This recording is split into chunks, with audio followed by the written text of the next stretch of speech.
तो मेरी उम्र के नौजवानों, आज हम देखने वाले हैं क्लास 8 का चैप्टर नंबर 12, फ्रिक्शन। तो फ्रिक्शन को स्टार्ट करने के लिए मैं आपको एक एग्जांपल दूंगा। अब बस उसको आपको अपने माइंड में इमेजिन करना है, जस्ट इमेजिन। और उससे पहले उस एग्जांपल को सुनने के लिए अपने कान में ईयरफोन पहन लो, वरना बाद में बोलोगे मैंने वार्निंग नहीं दी थी, है ना। तो अब मैं एग्जांपल बताने जा रहा हूं। तो मैं लड़का हूं तो मैं एक लड़की का इमेजिनेशन करूंगा। अब आप अगर लड़की हैं तो आप किसी अच्छे से, सुंदर से, हैंडसम से लड़के का एग्जांपल इमेजिनेशन कर लो। तो मैं स्टार्ट कर रहा हूं। तो अगर मैं किसी क्लास में पढ़ रहा हूं, अगर आप किसी क्लास में पढ़ रहे हैं, तो आपके क्लास में एक बहुत ही सुंदर सी कन्या है। कृति नाम है उसका, कृति सलोन। तो मान लो कि आपको उसको पटाना है ना, आपको उसे पटाना है। तो आप उसकी ओर जाओगे, सिंपल सी बात है। अगर आपको किसी को पटाना है तो आप उसकी ओर जाओगे। लेकिन यार, लेकिन अभी आपके क्लास में एक अनाउंसमेंट होता है यार कि आपका एग्जाम है अगले हफ्ते। अब क्या यार, अब जो कोई भी बच्चा होता है उसके माइंड में एक एग्जाम का होता है, चलो यार पढ़ लेते हैं। तो अब आपके पास दो चीजें हैं, एक है वो लड़की और एक है अपना एग्जाम। अब आप फोकस कहां करोगे? आपको जाना है उस लड़की की ओर। आपका दिल कह रहा है जा बेटा पटा ले, लेकिन आपका एग्जाम आपको रोक रहा है। आप फोर्स कहां जाए लगाओगे? आप फोर्स लगा रहे हो, आपको जाना है लड़की की ओर, और एग्जाम ऐसा रुकावट आ गया है, वो आपको रोक रहा है। आपको रोक रहा है उस लड़की की ओर बढ़ने से, है ना।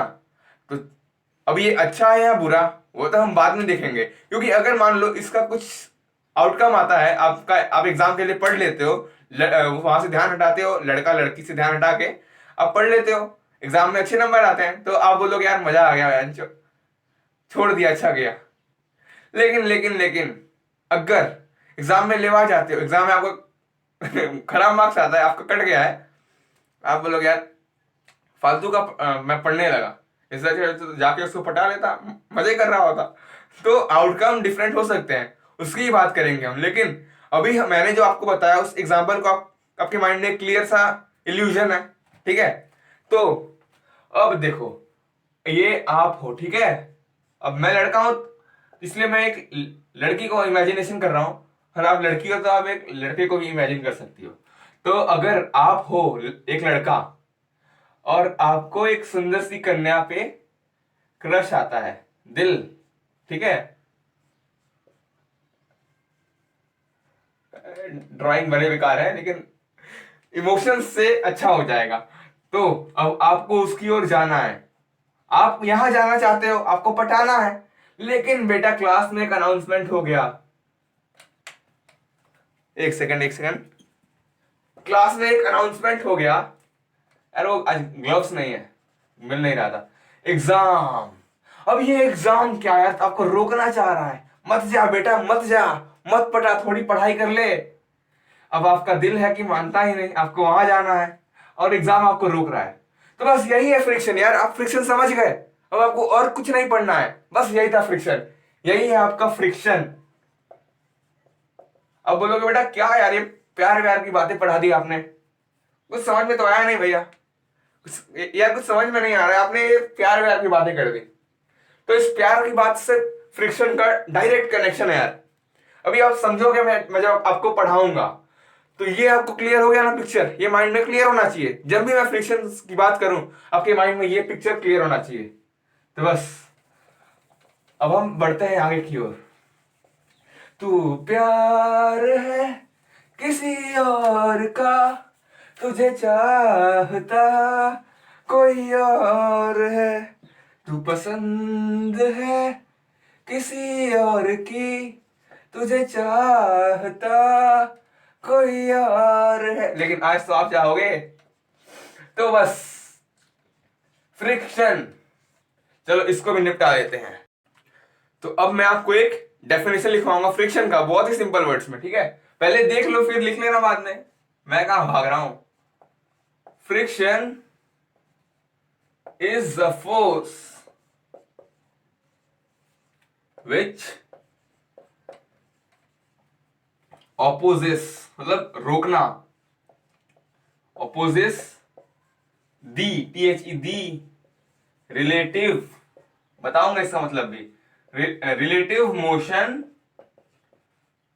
Of an object. ठीक है, अब इसको लिख लो यार, पहले लिख लो इसको पॉज करके, क्योंकि यार आप अगर अभी नहीं लिखोगे ना तो आप अभी नहीं तो कभी नहीं, क्योंकि यार मैं भी यही करता हूँ, जब भी ऑनलाइन लेक्चर कुछ देखता हूँ लिखता नहीं हूँ तो बाद में भूल जाता हूँ। अब मैं समझा देता हूँ, देखो फ्रिक्शन एक फोर्स है, ये सिंपल क्लियर है माइंड में। हाँ, फ्रिक्शन जैसे मैंने बताया था, आप उधर जाओगे, आप उधर फोर्स लगाओगे लड़की की ओर, हाँ, तो फ्रिक्शन इज अ फोर्स जो कि अपोज करता है। आप तो लड़की की ओर जाना चाहते हो लेकिन एग्जाम्स आपको अपोज कर रहे हैं, बेटा मत जा, बेटा मत जा। तो यही है फ्रिक्शन, एग्जाम्स आपके फ्रिक्शन का वर्क कर रहे थे वहां पे। Friction is a force which opposes the relative motion of the object. अब ये जो मोशन है ना, relative motion of an object, ये ऑब्जेक्ट आप थे वहां पे, आप जा रहे थे लड़की की ओर वो आपका एम था, आपको उधर जाने का था, एक सेकेंड, हाँ, आपको उधर जाने का था लेकिन आपको अपोज कर रहा था एग्जाम, एग्जाम जो कि फ्रिक्शन था वहां पे। तो इस मोशन का मतलब क्या है, देखो आपको पता है मोशन क्या होता है, लेकिन रिलेटिव मोशन यार कुछ नया लग रहा है, बहुत सिंपल है। देखो अभी मैं यहाँ पे खड़ा हूं, मेरे घर का फ्लोर है, अगर मैं ऐसे चल के आगे जाता हूँ फिर पीछे आता हूँ, तो जो मैं मोशन कर रहा हूं ना वो है फ्लोर के रिलेटिव में, फ्लोर के, घर के फ्लोर के रिलेटिव में। वैसे ही अगर अगर मैं बस में चलता हूं, अगर मैं अभी बस में होता और मैं चल रहा होता, तो मेरा जो भी मोशन है, जो भी मेरा स्पीड है, जब मैं चलता हूं तो मेरे में स्पीड होती है, जो भी मेरा स्पीड है वो किसकी है, बस के रिलेटिव में। अगर मैं ट्रेन में चल रहा हूं, ट्रेन भले चल रही हो या रुकी हो, लेकिन अगर मैं ट्रेन के अंदर चल रहा हूं तो मेरा वो जो मोशन होगा वो ट्रेन के रिस्पेक्ट में होगा। क्लियर है, इसलिए मैंने लिखा रिलेटिव मोशन ना। Friction is a force which opposes the relative motion of an object. लिख लो, ये खत्म है। तो अब एक पॉइंट यहां पे नोट कर लेना, ठीक है, फ्रिक्शन जो होता है ना वो हमेशा अपोज करता है, फ्रिक्शन ऑलवेज मतलब हमेशा अपोजेस, अपोज करना रोकना, opposes the applied force, LIED, L, एक सेकेंड यार, वो हाथ में ग्लव्स होता है ना फटफट हो जाता है, ऐसे डस्टर में दिमाग खराब होता है। Always opposite the applied force, अब जो भी फोर्स अप्लाई कर रहे हो तो फ्रिक्शन हमेशा उसको अपोज करेगा। अपोज करना मतलब, अपोज का मतलब लिख लो, अपोज मतलब टू स्टॉप, सिंपल वर्ड में बता रहा हूं, ठीक है, अपोज करना, रोकना चाहना, ठीक है, तो फ्रिक्शन हमेशा अप्लाइड फोर्स को अपोज करता है, सिंपल। अभी मैं आपको कुछ मस्त मस्त एग्जांपल दूंगा, उससे आपके माइंड में फ्रिक्शन खत्म हो जाएगा, मतलब क्रिस्टल क्लियर हो जाएगा। ठीक है, मैं इसको अब रफ करने जा रहा हूं, ठीक है, लिख लिया तो लिखो या मत लिखो यार, पॉज करके लिख लिया करो एक बार, है ना। मैंने ओ सनम तुझे प्यार किया, यो तूने ओ सनम मुझे धोखा दिया, तूने किया ये क्यों आज रुसवा, तेरी गलियों में मोहब्बत होगी। बहुत ही मोहब्बत की बातें कर रहे हैं हम लोग, क्योंकि यार फ्रिक्शन बहुत ही प्यारा टॉपिक है, इसको हम प्यार से पढ़ते हैं, ठीक है। अब एक टॉपिक हम लोग पढ़ने वाले हैं कि कौन कौन से फैक्टर्स हैं, फैक्टर मतलब यार कौन कौन सी चीजें हैं, सिंपल वर्ड्स में, जो फ्रिक्शन को अफेक्ट करती हैं, यानी कि फ्रिक्शन को कम कर देती हैं, फ्रिक्शन को बढ़ा देती हैं। तो क्यों होता है ऐसा, है ना, तो ये टॉपिक है। अब एक एग्जांपल समझो, आप साइकिल चलाते हो, है ना, तो अगर आप सिंपल रोड पे चला रहे हो जो आपके घर के सामने है, चला रहे हो, और आप अगर चला रहे हो हाईवे पे, पहले घर के सामने वाले रोड पे, सॉरी, सेकेंडली हाईवे पे जो कि एकदम मस्त रोड है, एकदम मस्त रोड है यार, एकदम मस्त, और एक चला रहे हो रेत पे, रेत यानी कि सैंड, ठीक है ना, सैंड। अब आपकी स्पीड कहां सबसे ज्यादा होगी और कहां सबसे कम होगी, सोच लो। आपकी स्पीड सबसे ज्यादा होगी हाईवे पे। हाईवे पे आपकी स्पीड सबसे ज्यादा होगी। क्यों? क्योंकि वहां पे यार देखो, एकदम प्लेन, एकदम मस्त रोड होगा, एकदम मस्त, आपकी साइकिल एकदम भागेगी, सिंपल। और क्यों? और स्पीड होगा, इसका मतलब अगर आपका फोर्स ज्यादा है, भाग रहे हो आप, ऑपोजिशन कम हो रहा है, रोक कम रहा है, आपको फ्रिक्शन कम है। अगर आप रेती पे साइकिल चला रहे हो, सैंड पे चला रहे हो, तो यार आपको बहुत ताकत लगेगी, आपकी फट जाएगी। लेकिन वो स्पीड अटेन कभी नहीं हो पाएगा जो कि हाईवे पे मिला था। क्लियर हुआ? तो सैंड पे बहुत ज्यादा फ्रिक्शन है। सिंपल वर्ड्स में, सैंड पे अगर फ्रिक्शन ज्यादा है, अबे यार देखो फ्रिक्शन क्यों मैं बोल रहा हूं, फोर्स तो आप लगा रहे हो, फोर्स अप्लाइड बाय ऑब्जेक्ट, अगर ऑब्जेक्ट आप हो तो आप लगा रहे हो, है ना। लेकिन फ्रिक्शन, फोर्स ऑफ फ्रिक्शन आपको रोकना चाह रहा, तो अगर फ्रिक्शन कम हुआ, तो ऑब्जेक्ट की स्पीड ज्यादा होगी ना यार। अगर फ्रिक्शन मैंने ज्यादा कर दिया तो ऑब्जेक्ट ऑब्वियसली स्लो बढ़ेगा। तो वैसे ही सैंड पे फ्रिक्शन ज्यादा है, इसलिए आपकी साइकिल उतना नहीं स्पीड जाएगी जितना कि वो हाईवे पर जा रही थी। और हाईवे पर स्पीड जाएगी, और आपके जो घर के सामने का रोड है वहां पे ठीक ठाक रहेगा, है ना, ना बहुत ज्यादा स्पीड ना बहुत ज्यादा कम। तो एग्जाम्पल अगर क्लियर हो गया हो तो एक लाइन लिख लिया करो यार, nature of surface, sorry, friction depends on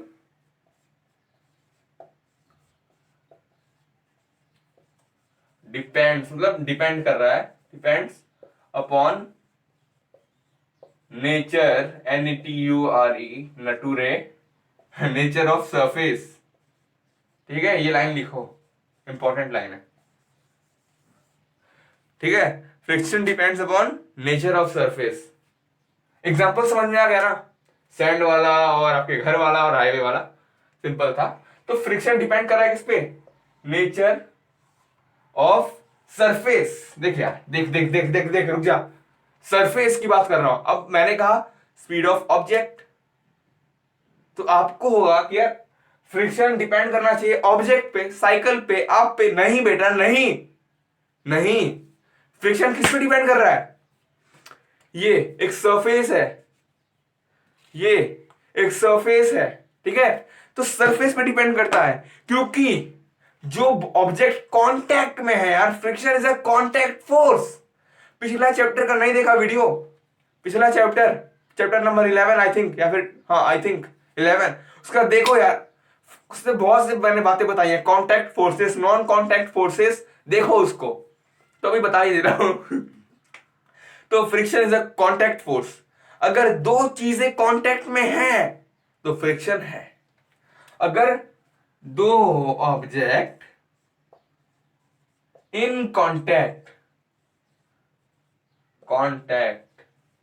दो ऑब्जेक्ट इन कांटेक्ट, इसका मतलब है फ्रिक्शन तो है, फ्रिक्शन है, HAI, फ्रिक्शन तो है। अगर दो ऑब्जेक्ट कांटेक्ट में है तो फ्रिक्शन है। ये पॉइंट लिखना पड़ेगा बेटा, ये पॉइंट लिखो। ये बातें ऐसी होती है ना यार, कंसेप्चुअल है, बहुत ही बेसिक बातें हैं। अब इससे कहीं पे अगर आप कॉम्पिटिटिव एग्जाम दोगे ना, MTSC हो गया, अभी तो नहीं होगा, क्लास 8 में हो, तो ओलंपियाड्स हो गए, वहां पे ये सवाल घुमा देगा। बेंटेन, गाली नहीं दे रहा हूं मैं, बेंटेन। तो दो ऑब्जेक्ट अगर कांटेक्ट में है तो फ्रिक्शन है। इन चीजों को जो यहाँ पे लिखा है उसको आपके नोटबुक में लिखो, पन्नों में मत लिया करो यार, पन्ने गुम हो जाते हैं। अब आगे मैं बहुत ही इंटरेस्टिंग इंटरेस्टिंग बातें करने वाला हूं, तो इसको मैं मिटा देता हूं उसके लिए, ठीक है।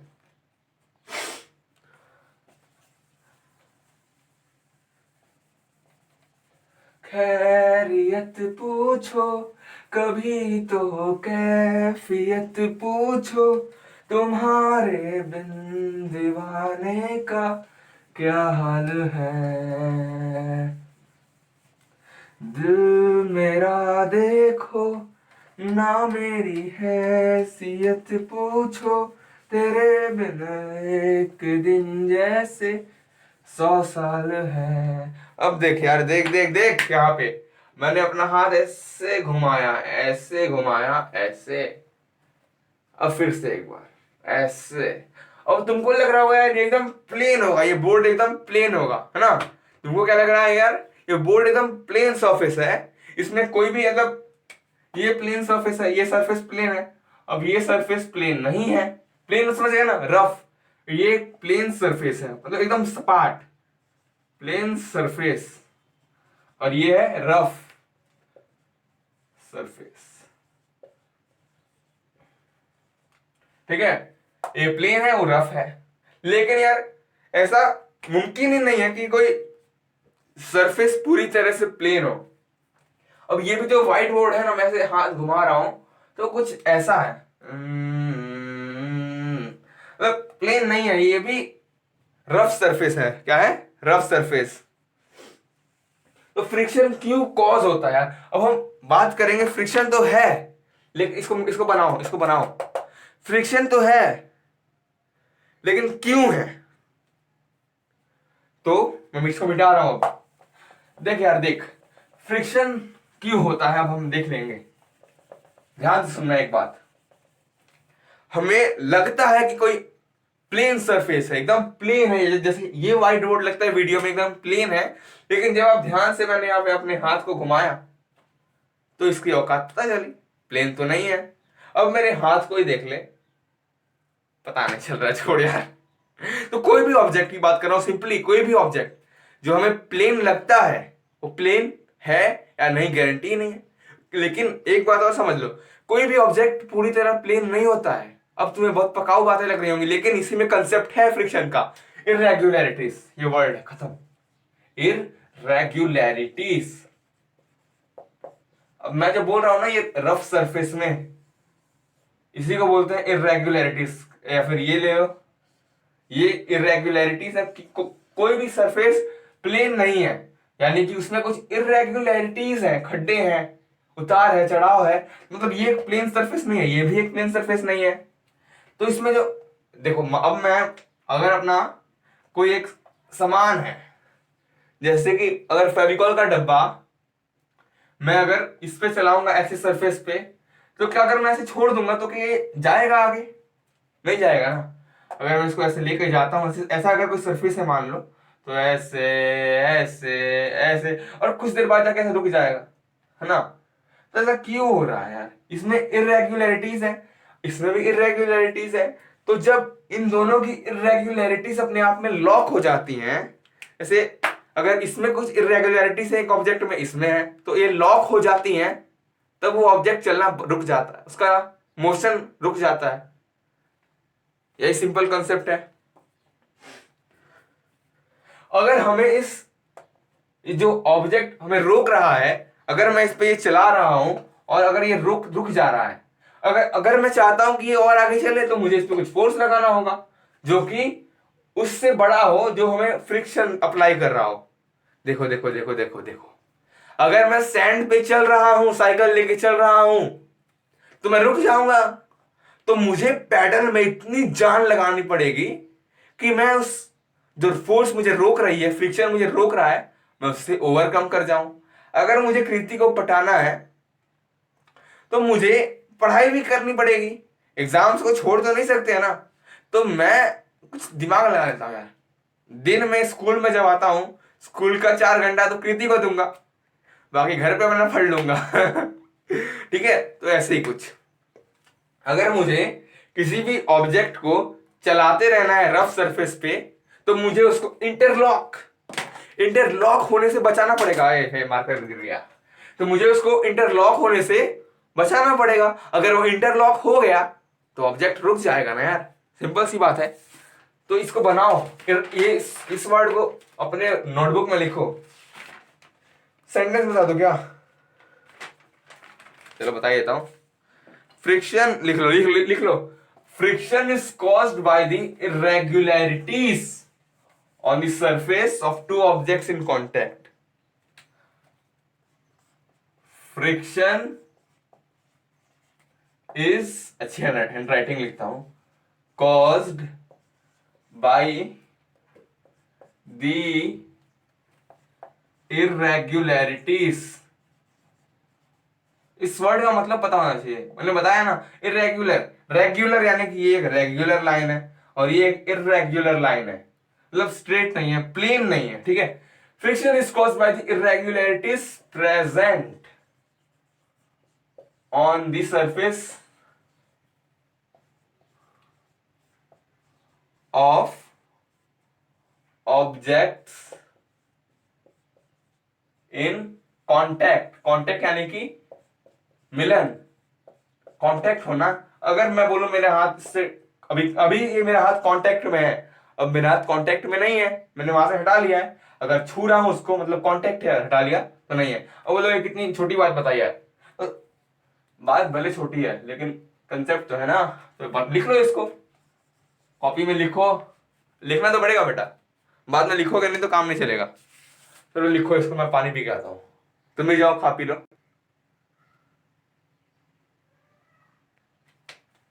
अब मैं तुम्हें कुछ पॉइंट्स बताऊंगा जो कि बहुत ही इंपॉर्टेंट है। हाँ, अगर मान लो तुम्हारा कल एग्जाम है और तुम अगर इन पॉइंट्स को लाइन वाइज लिखते हो और पढ़ते हो, तुम इनमें एक लिंक बैठा दोगे और तुम्हें फ्रिक्शन क्लियर हो जाएगा, ठीक है। तो एक पॉइंट तो पहले वाला था जो अभी कुछ देर पहले लिखा था, लिख लिया होगा अभी जस्ट नाउ। सेकंड पॉइंट है इवन दोज सर्फेसेस, हाँ those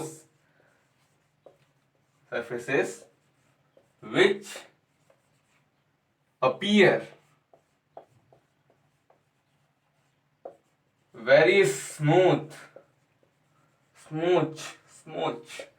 have large number of irregularities। क्या बोला? irregularities इवन दो सर्फेसेस, जो ऐसे कुछ सर्फेसेस होते हैं जो हमें लगता है, अपीयर लगता है बहुत ही स्मूथ है, जैसे इस व्हाइट बोर्ड लग रहा था बड़ा बहुत स्मूथ है, have large number of irregularities on them. लिख लो, इस पॉइंट को लिखो पहले, फिर नेक्स्ट पॉइंट लिखता हूं।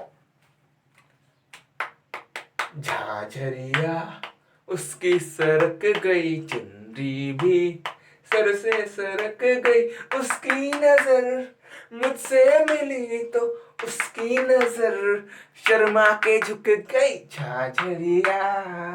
अरे यार पुराने गाने। चलो लिख लो इसको, लिख लिया, अगला पॉइंट लिखता हूं, मिटा दू ना, चलो मिटा दो।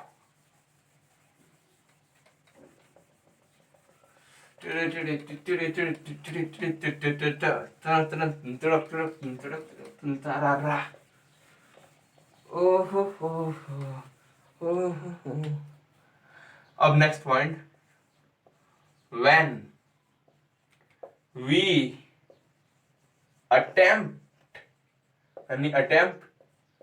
to move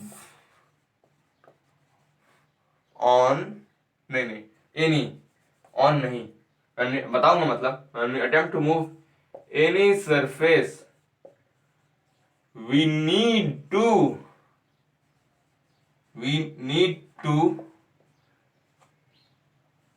overcome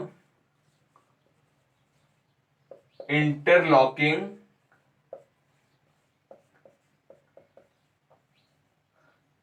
by applying force। तो ये अगला पॉइंट था, लिखो, लिख लो फिर समझ लेना, पहले लिख लो पॉज करके फिर मैं बता रहा हूं। When we attempt to move any surface we need to overcome interlocking by applying force। अगर मैं किसी रेत पे चल रहा हूं, साइकिल लेके चल रहा हूं, तो अगर इंटरलॉक होने से मुझे बचना है, रुकने से बचना है, अगर मैं साइकिल चला रहा हूं, कहीं भी चला रहा हूं, अगर मैं चाहता हूं कि मैं चलता रहूं, उसके लिए मुझे पेडल मार के कंटिन्यूअस फोर्स अप्लाई करना पड़ेगा। अगर मैंने पेडल मारना रोका, कुछ दूर तो चल जाएगा लेकिन कुछ देर बाद मेरा कट जाएगा, साइकिल रुक जाएगा, ठीक है। तो अगर हमें इंटरलॉकिंग से बचना है तो कुछ फोर्स तो लगाना है, तो इस पॉइंट को आपको लिखना है। अगर नहीं लिखे हो अभी तक तो लिख लो, तो फिर अगला पॉइंट हम डिस्कस करते हैं, क्यों नहीं। मुंह में नहीं है। अब अगला पॉइंट देखते हैं। On rough surfaces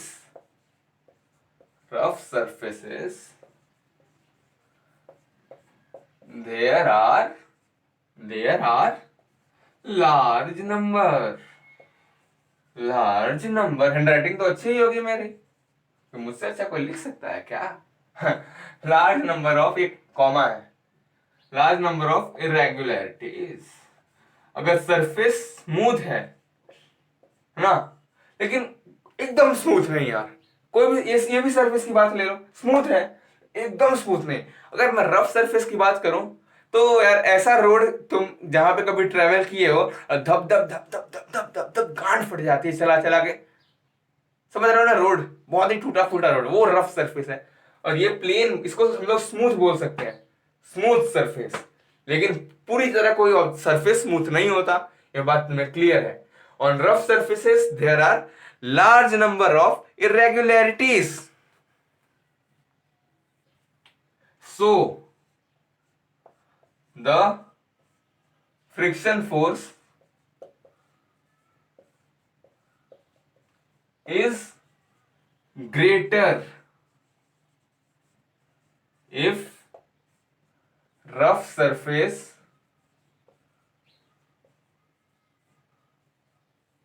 is involved। Spelling आती है ना? नहीं आती है तो यार लिखा तो है, दिख रहा होगा थोड़ा बहुत। चलो देख, यहाँ लिख लेता हूँ एक बार, उसको वहां पे मान लो या फिर यहाँ पे मान लो, खत्म है यार, खत्म। यहाँ से मिटा देता हूँ ना, और ना पता चला 2 बार लिख लिए। तो अगर सरफेस रफ है तो वहां पे बहुत ज्यादा इरेगुलरिटीज होंगी। अगर एक रोड में बहुत ज्यादा खड्डे हैं, खट खट खट खट मारता है जब चलते हैं उस पे, साइकिल तो टूट ही जाएगा। यही अगर बहुत सारे खड्डे हैं रोड पे, बहुत सारी इरेगुलरिटीज हैं, तो हाँ, तो वैसा रोड एक रफ सरफेस है। कितना क्लियर हुआ? तो अगर ऐसा रोड है तो आपने ध्यान दिया होगा, आपको कंटिन्यूअसली, अगर आप साइकिल से कभी गए होंगे तो कंटिन्यूअसली और बहुत ज्यादा ताकत से मारना पड़ता है पेडल, आगे की ओर फोर्स लगाना पड़ता है। सो द फ्रिक्शन, क्यों क्यों हमें ज्यादा फोर्स क्यों लगाना पड़ रहा है खराब रोड पर? क्योंकि वहां पे फ्रिक्शन ज्यादा मिल रहा है ना, फ्रिक्शन ज्यादा होगा ऐसे रोड पे। Friction force is greater if rough surface is involved, है ना? तो खराब रोड पे तो ज्यादा ताकत लगाना पड़ता है। तो इस पॉइंट को भी लिख लिया जाए अपनी अपनी कॉपीज में। लिखना तो आपको ही पड़ेगा, यहां पर कृति आपकी तो नहीं लिखेगी। तो अब हम अगला पॉइंट देखने से पहले एक एग्जांपल समझते हैं, बहुत ही प्यारा सा छोटा सा। अगर ये आपका स्टडी टेबल है और आपने इस पर बुक रखी है बहुत टाइम से, तो इस टेबल में कुछ इरेगुलरिटीज हैं, है ना? अब आपने अगर बुक रखा तो बुक की भी कुछ इरेगुलरिटीज होंगी, तो वो आपस में इंटरलॉक हो जाएंगी, तभी तो फ्रिक्शन आ जाएगा खेल में, है कि नहीं? अगर आपने बुक को ऐसे फेंक भी दिया, स्लाइड किया टेबल पे, फिर भी कुछ दूर बाद जाके वो बुक रुक जाती है। क्यों क्यों रुक जाती है? उड़ क्यों नहीं जाती है? ये चूतिया वाले सवाल आने चलेंगे। इंटरलॉक, जब इंटरलॉक हो जाता है, ये बुक का सरफेस है, बुक है, और ये बुक का सरफेस है, बुक का सरफेस, और ये टेबल का सरफेस, सरफेस, ठीक है? तो इसको, इस डायग्राम को बनाना है यार, यहां पे इंटरलॉकिंग होती है, ये सर्कल मत बना देना, ये समझाने के बना। तो ये इंटरलॉकिंग है, इसको इंटरलॉकिंग बोलते हैं, ठीक है? Friction is caused by the interlocking of irregularities. Friction is caused by the interlock. हम तुम एक कमरे में बंद हो और चाबी खो जाए, interlocking of irregularities, TIES। Spelling एकदम सही है बेटा, अपनी इंग्लिश बहुत ही स्ट्रांग है रे। ऑन दी टू सरफेस बना, लिखते रहो यार लिखते रहो साथ साथ में, चाहो तो लिखो साथ में, वरना बाद में पॉज करके लिख लेना। अभी अभी लिखो पॉज करके, बाद क्या 2 दिन बाद, अभी लिखो। जुदा हम हो गए माना, मगर ये जान लो जाना, कभी मैं याद आऊं तो चले आना, चले आना, तुम्हें मैं भूल जाऊंगा, ये बातें दिल में ना लाना, कभी मैं याद आऊं तो चले आना, चले आना। तो आपने एग्जाम दिया और अच्छे मार्क्स लाने के चक्कर में आपने कृति को भाव नहीं दिया, तो वो चली गई। अब रिश्ता बनने से पहले ही टूट गया। अब आप ये गाना उसके लिए गा देना एक बार, आना होगा तो आ जाएगी वरना ऐसे कौन सी आ रही है। तो अब अगला पॉइंट की ओर बढ़ूंगा मैं, तो आप इसको लिखो पॉज करके तब तक। अब अगला पॉइंट लिख देते हैं, ये आखिरी है। Force of friction will increase, force of friction will increase if two surfaces are pressed, दबाना, बहुत जोर से दबाना, हार्डर। ठीक है, इसका मतलब क्या है यार, देखो अभी आप रेती पर चला रहे हो साइकिल, मैं ही चला रहा हूं या फिर आप चला रहे हो, आप चला रही हो, ठीक है। तो अगर आपके मन में आया थोड़ा कांडीगिरी की जाए थोड़ी, ठीक है, आप अपने अपने अपने एक साइकिल, एक है आपके पास, एक साइकिल है, और उस पर सिर्फ 2 लोग बैठ सकते हैं मैक्सिमम। अभी तो आप पहले अकेले गए थे, फ्री आपकी फट रही थी उस पर चलाने में, रेती थी ना, तो आपने अपने मोहल्ले को, बेटा चिंटू तू भी आ जा, गुड्डू तू भी आ जा, 3-4 लौंडों को ले लिया, एक ही साइकिल में बिठा लिया, अब चला रहे हो। आह आह, अरे कौन सी आवाजें हैं, साइकिल चला रहे हो ठीक है, साइकिल चला रहे हो, उसमें आवाजें निकलती है, फट रही है, फट रही है, तो फट जाएगी आपकी। अकेले जाने में तो फट रही थी पहले। लिखो लिखो लिखो, उल्टा सीधा मत सोचो। एक बात बता दो, जब मैं लिख लिया ना, लिख लिया, पॉज करके लिख लो, फिर बताता हूँ। जब मैं इसको रफ करता हूं ना, तो वो वाली आवाजें आती है, खच्चर खच्चर खच्चर खच्चर, सुनो।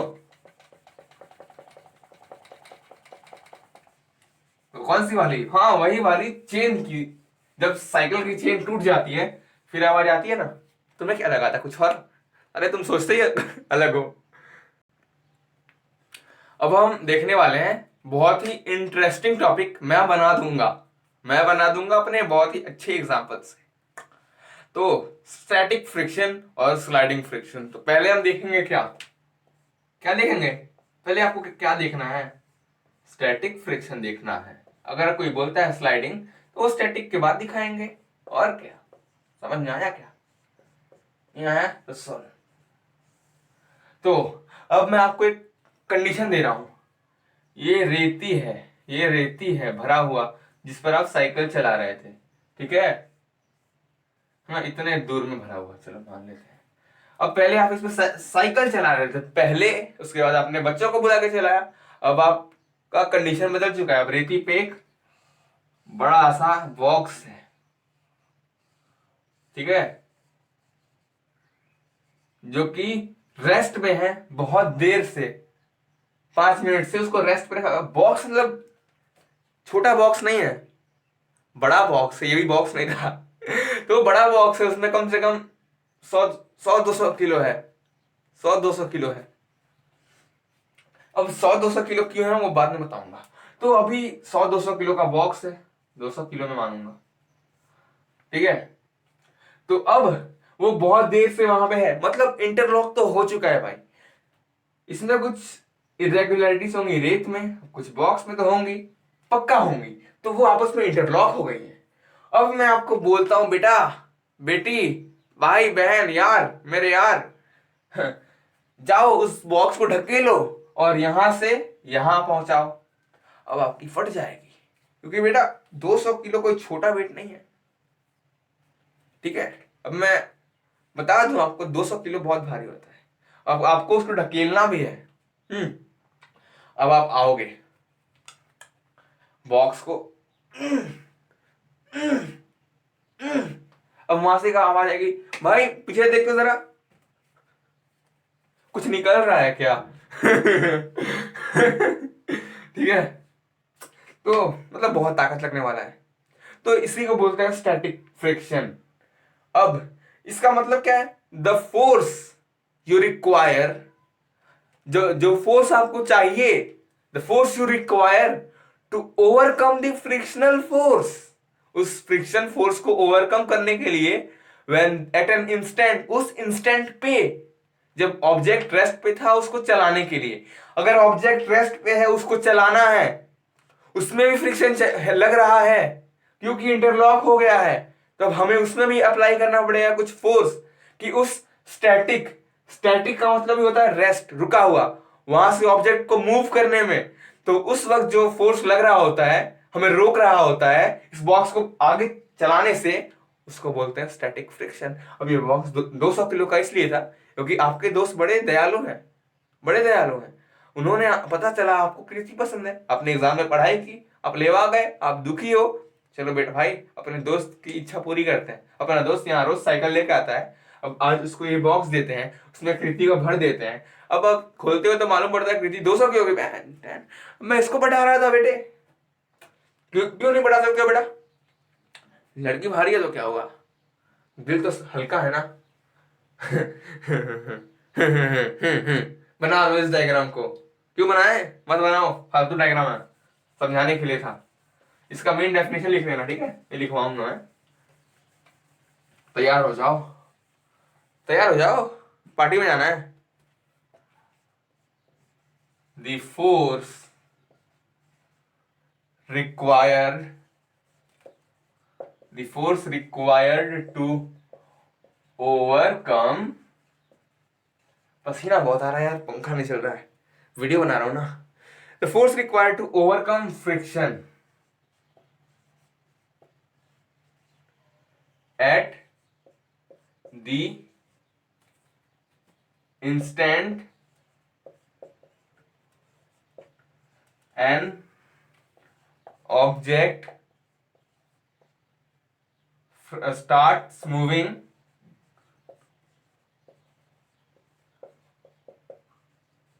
from rest is called, is measure अच्छा लगता है ना देखने में, is measure of static friction, static friction। इसको लिख लो, अपनी नोटबुक में लिखो, और कहाँ लिखोगे? कृति के दिल पे बहुत जल्दी है बेटा दिल लिखने की, तो मैं मजाक कर रहा था।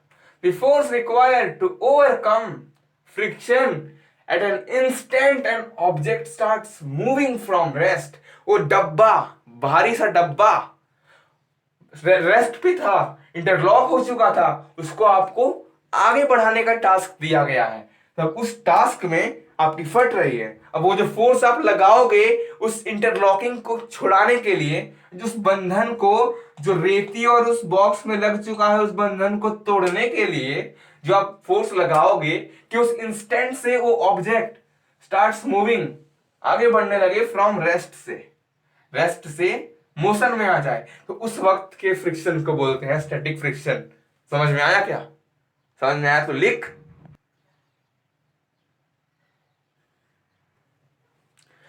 अब हम देखेंगे स्लाइडिंग फ्रिक्शन। स्टैटिक फ्रिक्शन समझ में आ गया, स्लाइडिंग। अब इसमें भी एक कंडीशन है यार। अब क्या हुआ, उस बॉक्स को आपके दोस्त धकेल रहे हैं। अब ऐसा नहीं होता है कि आपने अगर स्टैटिक फ्रिक्शन को ओवरकम कर लिया, यानी कि जब रुका हुआ था, इंटरलॉक था, उस इंटरलॉकिंग को तोड़ के आपने आगे बढ़ा दिया, तो ये नहीं होता है कि उसमें फ्रिक्शन लगना बंद हो जाएगा। अगर आप साइकिल चलाना स्टार्ट करते हो उस वक्त भी स्टैटिक फ्रिक्शन है, हर काम में। अगर मैं यहां से चलना स्टार्ट करता हूं, स्टैटिक फ्रिक्शन है। तो अगर मैंने स्टैटिक फ्रिक्शन को ओवरकम कर लिया, इसका मतलब ये नहीं है कि फ्रिक्शन लगना बंद हो जाएगा। अब आता है स्लाइडिंग फ्रिक्शन। अगर कोई ऑब्जेक्ट मोशन में ही है, चल ही रहा है, फिर भी उस पर हर वक्त एक खतरा मंडरा रहा है यार, स्लाइडिंग फ्रिक्शन बैठा है मारने के लिए। तो अब आपके दोस्त उस बॉक्स को धकेल रहे हैं, तीन दोस्त हैं, 200 किलो है, आसान नहीं है बेटा, आसान नहीं है। तो आपके दोस्त धकेल रहे हैं, धक्को ढकेलो ढकेलो ढकेलो ढकेलो। अब आप दिखते हो, बोलते हैं बेटा ऐसे तो नहीं जाने देंगे इसको, हमेशा हमसे काम करवाता है, लड़की उठा के दिए, आ बेटा हेल्प करने।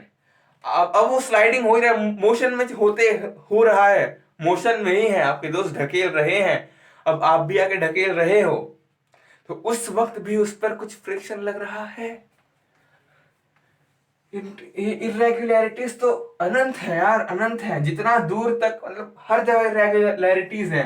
अगर बॉक्स चल रहा है, आपके दोस्त ढकेल रहे हैं, बोलोगे चढ़ा है, दोस्त ढकेल रहे हैं, तीन दोस्त ढकेल रहे हैं, फिर भी खतरा तो है।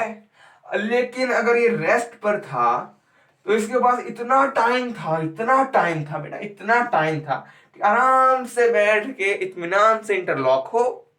लेकिन अगर ये चल रहा है, चलो चलो आगे चलो, बॉक्स आगे चलो, अगर बॉक्स आगे चल रहा है, इंटरलॉक, इसमें भी इरेगुलरिटी है, इसमें भी इरेगुलरिटी है, ये भी इंटरलॉक हो सकते हैं, क्यों नहीं हो सकते हैं, हो सकते हैं। बस बेटा समय नहीं मिल रहा है, इसके पास इत्मीनान से बैठ के, अच्छा बेटा इंटरलॉक हो जाते हैं। उसमें क्या चल रहा है, इंटरलॉक हो, इंटरलॉक, समय नहीं मिल रहा है, समझ रहे हो, समय नहीं मिल रहा है। अब मैं आपको पहले डेफिनेशन लिख दूंगा, फिर बहुत ही मजेदार बात बताने वाला हूं, आपके रोंगटे खड़े हो जाएंगे, कुछ और खड़ा नहीं होगा बस कुछ और समझ लेते यार हर बार। हम्म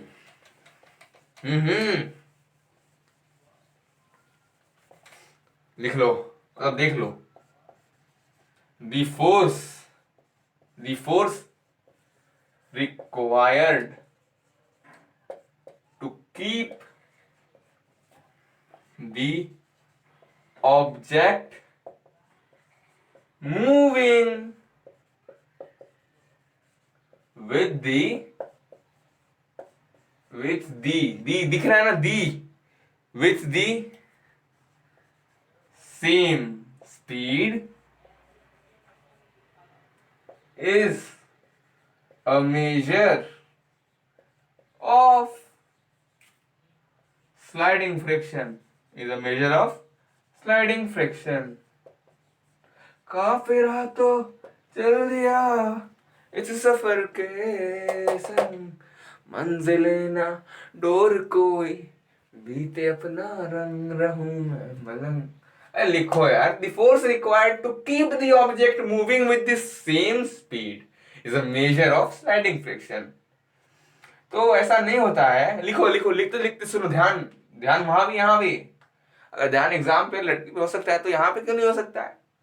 तो ऐसा नहीं होता है कि अगर आपने एक बार स्टैटिक फ्रिक्शन जो रेस्ट में होता है किसी भी ऑब्जेक्ट पे, उसको ओवरकम करने से ऐसा नहीं होता है बिल्कुल भी कि फ्रिक्शन खत्म हो जाए। उसके बाद आता है स्लाइडिंग फ्रिक्शन, जिस मोमेंट पे स्टैटिक खत्म, स्लाइडिंग शुरू। अब बहुत ही मस्त बात बताऊंगा, इसको फट से मिटाता हूं, और लिखे नहीं मतलब कांड बता रहे सबसे सारे, पढ़ाई लिखाई है नहीं, लड़की पढ़ानी है। अरे मतलब मैं मजाक कर रहा हूँ समझ सकते हो, बुरा मत लगा लेना कभी, तुम भी करते हो मजाक अपने यारों से, तुम भी मेरे यार हो, मजाक कर ले रहा हूँ, दो तीन, ज्यादा बात तो नहीं किया तुमसे कई बार। तो अब देखो यार, पहला कंडीशन क्या था, पहला कंडीशन क्या था, स्टैटिक का, स्टैटिक फ्रिक्शन का, हाँ पहला स्टैटिक फ्रिक्शन था। अच्छा स्टैटिक फ्रिक्शन, और दूसरा sliding, sliding friction, sliding friction था। पतली आवाज में बड़ा मजा आ रहा था क्या है, समझ में आया क्या। देखो स्टैटिक फ्रिक्शन, 200 किलो का बॉक्स रेत पे रखा है, अब उसको अकेले, आपकी बस तो, आपके बस की तो नहीं है, अकेले हो, अकेले हो या 4 लोग हो, 10 लोग हो, 200 किलो बेटा आसान नहीं है, फोर्स लगा रहे हो, जान निकल जाएगी, बहुत ताकत लगेगा स्टैटिक को ओवरकम करने में। इमेजिन करो ना यार, इमेजिन करो, दिमाग क्यों दिया है भगवान ने, स्टैटिक को ओवरकम कर रहे हो तुम लोग, रेस्ट पे है, 200 किलो का डब्बा ढकेल रहे हो, जान निकल जाएगी। अब वही सेकंड केस जो मैंने दिया, मान लो बॉक्स जादू से चल रहा है, भले धीरे चल रहा है, चल रहा है, चल रहा है, मोशन में है, और अब आगे ताकत लगाना है, तो उतना ताकत नहीं लगेगा जितना स्टैटिक में लग रहा था। सोचो, इमेजिनेशन के बिना ये पढ़ाई नहीं हो सकती है।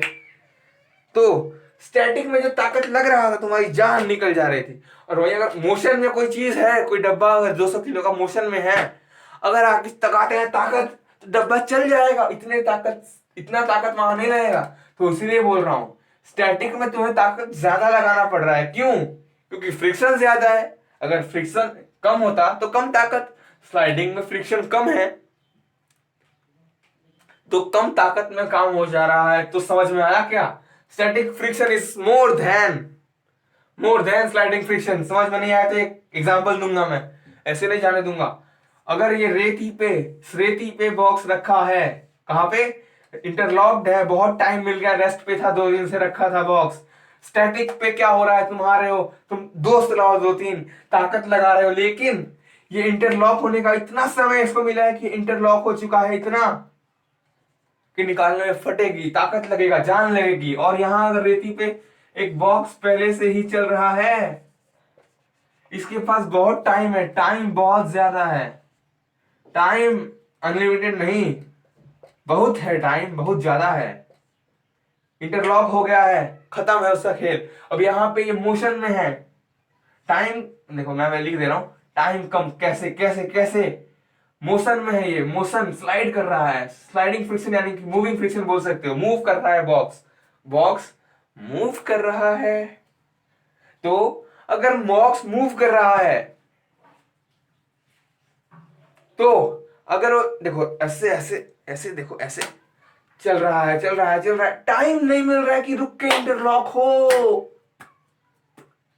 टाइम नहीं मिल रहा है। तो इसीलिए स्टैटिक फ्रिक्शन ज्यादा है as comparison to sliding friction. यहां तुम्हारी जान निकल जा रही है बॉक्स को बढ़ाने में, और यहां ताकत कम लग रहा है, फिर भी काम हो जा रहा है।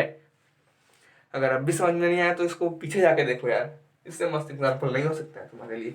यहाँ टाइम इतना मिल रहा है, 2 दिन से रेस्ट पे है, कि ये स्टैटिक फ्रिक्शन इतना ज्यादा, मतलब इंटरलॉक होने का टाइम है, इसलिए स्टैटिक यानी कि नॉट मूविंग, और स्लाइडिंग यानी कि मूविंग।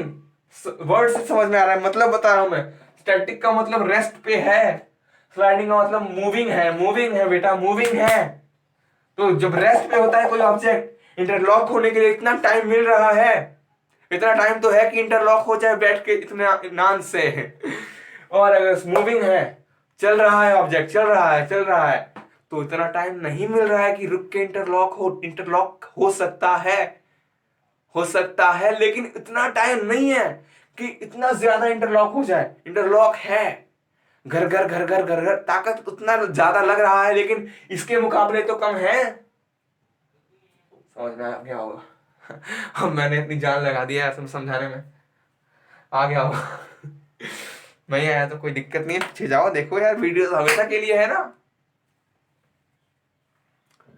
तो बाल सेट, अब क्या करना है, कृति तो अपनी हो गई, दोस्तों ने बॉक्स में लाके दे दिया, अब जाओ मजे करो। चूतिया लगता है, बना लो इसको, छोड़ना मत इसको। और एनसीईआरटी को एक बार देख लेना मतलब रीड कर लेना, समझ में आ जाएगा। चलो बाय।